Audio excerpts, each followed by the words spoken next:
Assalamualaikum warahmatullahi wabarakatuh. Bersama dengan kita KKNDR kelompok 9 Sekolah Tinggi Agama Islam Pati. Sekarang kita akan mencari tahu sejauh mana pemahaman mahasiswa STAI Pati mengenai radikalisme. Jadi tonton terus ya. Sebelum itu, coba untuk narasumber memperkenalkan dirinya. Halo, assalamualaikum warahmatullahi wabarakatuh. Perkenalkan, nama saya Muhammad Abdul Lutfi. Oke, perkenalkan nama saya Eksa Saktiani Nurul Mintias. Jadi perkenalkan, nama saya Muhammad Arif Afandi.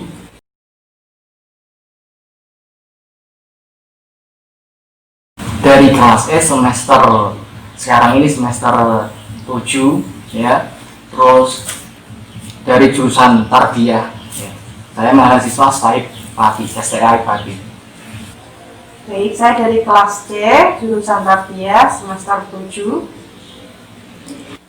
Saya berasal dari kelas Tarbiyah E, jurusan Tarbiyah, semester 7.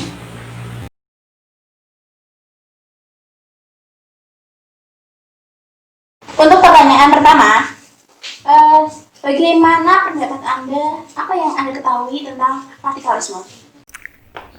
Jadi kalau menurut saya ini radikalisme itu suatu paham ya atau aliran yang dimana mereka ini menginginkan suatu perubahan dalam ranah ekonomi dan politik yang nantinya akan menimbulkan suatu kekacauan dalam suatu negara ya, perpecahan ataupun permusuhan ya.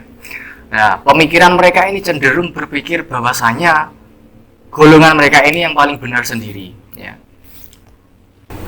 Jadi pendapat saya tentang radikalisme adalah suatu paham yang dibawakan oleh orang-orang yang cenderung menganut Islam yang lebih ekstrim, di mana dalam kaum ini mereka mengajak umat muslim untuk melakukan hal-hal yang dimaksud ijtihad atau jalan menuju surga dengan cara-cara yang ekstrim, di mana mereka melakukan ini semata-mata untuk agar menuju ke surga.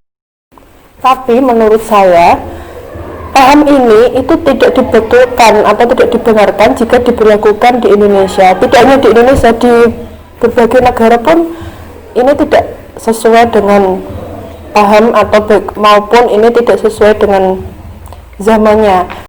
Jadi menurut saya radikalisme adalah seperti apa ya?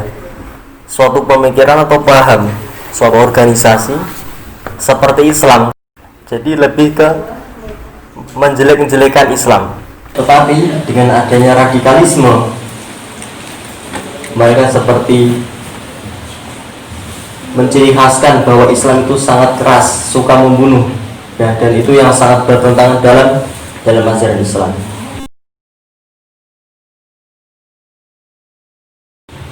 Menurut Anda, apa efek adanya radikalisme terhadap Islam? Menurut saya efeknya ini apa ya, nama ajaran agama Islam ini di mata dunia ya, di mata dunia ini tercoreng yang mana ajaran agama Islam yang mestinya itu berguna untuk melindungi hak manusia bukan malah melawan hak manusia ya. Contohnya tadi seperti terorisme ini tadi. Efeknya radikalisme terhadap Islam itu banyak. Salah satunya nanti terdapat orang-orang yang seperti non-muslim itu membenci Islam, seolah-olah semua kelompok Islam, semua yang menganut agama Islam itu teroris. Bahkan ada orang-orang barat itu takut ketika mengetahui seseorang itu memiliki agama Islam. Yang kedua, hal ini tidak dibenarkan baik secara agama maupun negara, khususnya di Indonesia, bahwa radikalisme atau dengan cara membunuh orang yang bukan beragama muslim misalnya, itu salah, itu perbuatan salah, dan berakibatnya banyaknya nyawa yang melayang, nyawanya orang yang tidak berdosa, yang tidak tahu menahu ikut dalam korban. Dan juga banyak orang yang mengikuti ajaran-ajaran ini, menurut saya mereka tersesat. Karena bagaimana mungkin dengan membunuh orang atau dengan membasmi orang-orang non-muslim bisa masuk surga, padahal jalan menuju surga itu tidak hanya dilakukan hanya dengan itu saja menurut saya. Jadi gini, efek dari radikalisme terhadap Islam adanya tercorengnya nama Islam sebagai agama yang sangat sosial. Maksudnya gini, ketika orang-orang radikalisme mengatakan bahwa orang kafir harus dibunuh, lah mereka seperti saya contohkan seperti ISIS, nah organisasi yang suka membunuh orang kafir. Menurut saya mereka adalah orang-orang yang berpemikiran sangat ke belakang ya. Artinya mereka tidak bisa memahami sebuah sejarah bahwa kita mengingat dalam perjanjian Hudaybiyah, Rasulullah saja tidak ingin ada pertempuran 10 tahun. Itu salah satu isi perjanjian Hudaybiyah. Artinya apa ya? Rasulullah berpikir bahwa ketika orang Islam dan orang kafir selalu bertengkar, maka hal itu dapat memengaruhi pemikiran yang cepat. Artinya cepat, pemikiran tidak bisa berkembang.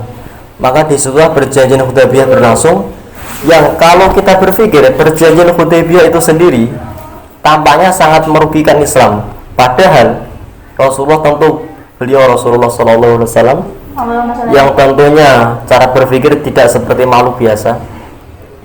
Akhirnya apa? Salah satu isi perjanjian Hudaybiyah, kalau orang kafir masuk Islam, maka itu akan dikembalikan ke habitat aslinya kafir.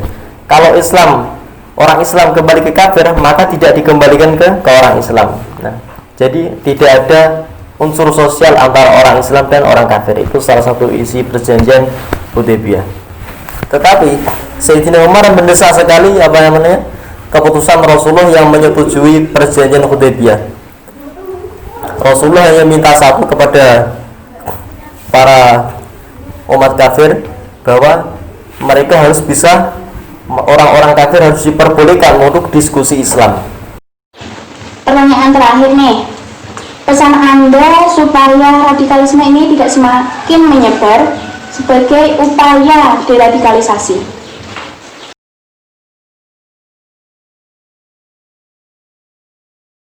Kalau pesan saya apa ya? Mungkin saya kasih contoh kecilnya saja. Semisal di dalam suatu desa ya, masyarakat ini diadakan namanya mungkin seminar ya, bimbingan atau yang lainnya, yang nantinya di dalamnya akan berisi tentang edukasi mengenai bahaya radikalisme. Terus apa itu radikalisme? Jadinya masyarakat dikasih bimbingan, dikasih tahu bahwasanya sangat penting sangat penting memperoleh pengetahuan tentang bahayanya radikalisme.